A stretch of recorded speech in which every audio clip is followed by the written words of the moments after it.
పెందల కడనే ఆకలి అవ్వాలంటే ఏం చేయాలి? సాయంత్రం 7 గంటల కల్లా ఆకలి అవ్వాలంటే ఏం చేయాలి? నేనైతే సాయంత్రం వెళ్తుండగానే భోజనం అయితే కంప్లీట్ చేయాలని చెప్తానండి. ఎంత వీలైతే అంతవరకు 6-7 గంటల మధ్యలో భోజనం అయితే కంప్లీట్ చేయాలి. తర్వాత వాటర్ మాత్రమే తాగుతూ ఉండాలి. ఎలాంటి ఆహార పదార్థాలు తీసుకోకూడదు. మరి మాకు ఆ సమయంలో ఆకలి అవ్వదు కదా అని చాలామంది అయితే అంటూ ఉంటారండి. బట్ ఏంటి అంటే మనం మధ్యాహ్నం తీసుకునే ఆహారాన్ని బట్టి కానీ సమయాన్ని బట్టి కానీ సాయంత్రం ఆకలి అనేది ఉంటుంది. నేనైతే ఎక్కువగా ఉప్పు నూనె చాలా వరకు తగ్గించుకొని తినండి అని చెప్తాను. ఉప్పు ఎందుకు తగ్గించుకోవాలంటే మనము చిన్నప్పటి నుండి కొంతమంది రైస్లో ఉప్పు వేసుకుంటారు, కర్రీలలో అందరైతే సాల్ట్ అనేది యూజ్ చేస్తూ ఉంటారు. ప్రతి దాంట్లో ఉప్పు లేనిది మనకి నడవదన్నమాట. ఎక్కువ ఇన్ని సంవత్సరాలుగా మనం తీసుకున్న ఉప్పు ఏంటంటే ఒక ఏజ్కి వచ్చిన తర్వాత బీపీ అనే రూపంలో బయట కనిపిస్తుందండి. అది ఉప్పు ఇన్ని సంవత్సరాలుగా తిన్న ఉప్పే బీపీలు వచ్చేటట్టు అయితే చేస్తాయి. మీ ఇంట్లో కానీ మీ చుట్టుపక్కల కానీ బీపీ టాబ్లెట్లు రెగ్యులర్గా వాడే వాళ్ళు అయితే ఉంటారంటే దీనికి కారణమే మెయిన్ మనం తీసుకునే సాల్ట్ అన్నమాట.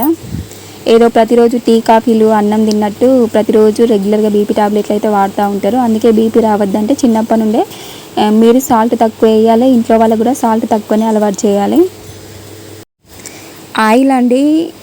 ఆయిల్ అనేది కూడా తక్కువ వాడుకుంటే చాలా మంచిది. డీప్ ఫ్రై అనేది అస్సలు చేసుకోవద్దండి. ఆయిల్లో తీసిన ఫుడ్ తినకుండా ఉంటే మంచిది. నిల్వ పచ్చళ్ళు కూడా తినకుండా ఉంటే మంచిది. ఆయిల్లో తీసినవి తినడం వలన ఏంది అంటే ఎక్కువగా గుండె జబ్బులు అయితే వస్తూ ఉంటాయి, చెడు కొలెస్ట్రాల్ అనేది పెరుగుతూ ఉంటుంది. ఆయిల్ అనేది తగ్గించుకొని తింటే చాలా మంచిదండి. ప్రతిరోజు రెగ్యులర్గా ఆకుకూర పప్పు తీసుకుంటే చాలా మంచిదండి.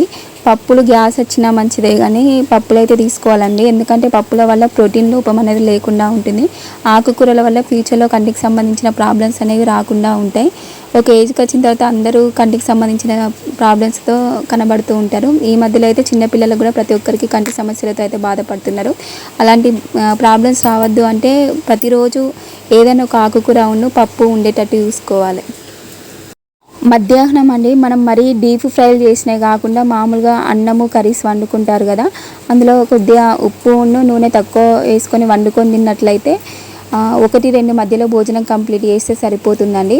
మరి అన్ని ఫ్రైలు చేస్తారు కదా అండి, నూనెలో డీప్ ఫ్రైలు అలాంటివి అయినా నూనెలో దేవినవి తినాల్సి వచ్చింది అనుకోండి, అలాంటి ఆహారం తీసుకున్నప్పుడు మధ్యాహ్నం 12-1 గంటల లోపే కంప్లీట్ అయితే చేయాలి. చాలామందికి బోండాలు కానీ లేకపోతే వడలు కానీ పునుగులు అంటారు కదా, ఆయిల్లో తీసిన టిఫిన్స్ అంటే చాలామందికి నచ్చుతాయండి. అలాంటివి తినవలసి వచ్చినప్పుడు అలాంటివి తినకుండా ఒకటేసారి భోజనం అనేది 10-11 మధ్యలో కడుపు నిండా భోజనం చేసేలాగా చూసుకోండి. అలాంటి టిఫిన్లు తినకుండా కడుపు నిండా భోజనం 10-11 కల్లా పూర్తి చేశారనుకోండి, సాయంత్రం 6 గంటల కల్లా విపరీతమైన ఆకలి అయితే వేస్తుందండి. ఆకలితోనే మీరు కడుపు నిండా భోజనం అయితే చేయగలుగుతారు. ఆ టైంలో కూడా ఉప్పు నూనె తగ్గించుకొనే భోజనాన్ని అయితే ప్రిపేర్ చేసుకోండి. ప్రతి ఒక్కరికి పనిని బట్టి తినే సమయాన్ని బట్టి ఆహారపు అలవాట్లు అయితే మార్చుకుంటూ ఉంటారండి. తినే టైం లేదనుకోండి కొంచెమే తింటూ ఉంటారు. కొంతమంది ఏదైనా పని ఉన్నదనుకోండి ఆ పని మొత్తం కంప్లీట్ అయిన తర్వాతనే తింటూ ఉంటారు. ఆ అలవాటు మనందరికీ ఉన్నదనుకోండి. స్కూల్ పిల్లలైనా లేదా ఆఫీస్కి వెళ్ళే వాళ్ళైనా ఒక్కొక్కసారి లేట్ అయిందనుకోండి సరిగ్గా తినకుండానే వెళ్ళిపోతూ ఉంటారు. అంటే పనిని బట్టి సమయాన్ని బట్టి వాళ్ళ ఆహారపు అలవాట్లు అయితే చేంజ్ చేసుకుంటూ ఉంటారు. మీ ఆరోగ్యం మీ చేతుల్లో ఉండాలి, ఇంకెవరి చేతుల్లోకి వెళ్ళకూడదు, ఎలాంటి మెడిసిన్స్ వాడద్దు అనుకునే వాళ్ళు కంపల్సరీ సాయంత్రం 7 కల్లా భోజనం అయితే కంప్లీట్ చేయండి. తర్వాత వాటర్ మాత్రమే తాగుతూ ఉండండి. మీ బాడీకి ఒక ఛాన్స్ అనేది ఇవ్వండి. ఎందుకంటే ప్రతి ఒక్కరి బాడీ ఆటోమేటిక్ మెకానిజం అయితే కలిగి ఉంటుంది. అంటే రిపేర్ క్లీనింగ్ ప్రాసెస్ అనేది జరుగుతూ ఉంటుంది. ఎలాంటి ప్రాబ్లమ్స్ ఉన్నా కూడా దానికి అదే సెట్ చేసుకునే గల కెపాసిటీ అనేది ప్రతి ఒక్కరికి ఉంది. బట్ ఏంటి అంటే మనం బాడీకి ఒక ఛాన్స్ ఇచ్చినప్పుడు మాత్రమే ఆ ప్రాసెస్ అనేది జరుగుతూ ఉంటుంది. ఆ ప్రాసెస్ అనేది పొట్ట ఖాళీగా ఉన్నప్పుడు మాత్రమే జరుగుతుంది. అందుకే సాయంత్రం 7 నుండి మళ్ళీ ఉదయం 7 వరకు ఎలాంటి ఆహారం తీసుకోకుండా ఉంటే మీ ఆరోగ్యాన్ని మీరు కాపాడుకోవచ్చు, మీ ఇంట్లో వాళ్ళ ఆరోగ్యాన్ని కూడా కాపాడుకోవచ్చు. ఇక్కడ తిండిని ఎవరు వదిలేయండి ఖాళీగా ఉంచండి అనట్లేదండి. కడుపు నిండా భోజనం చేసి తర్వాత పొట్టని ఖాళీగా ఉంచాలని చెప్తున్నాం. ఎలాంటి హెల్త్ ప్రాబ్లం అయినా సెట్ చేసుకునే కెపాసిటీ మన బాడీకి అయితే ఉంది అండి. మీరు ఒక ఛాన్స్ ఇచ్చి చూడండి. ఇది మీరు బ్రతికున్నంత కాలం కంటిన్యూగా ఫాలో కావాలి. మీ ఇంట్లో అందరినీ కూడా ఫాలో అయ్యేలాగా చేయాలి.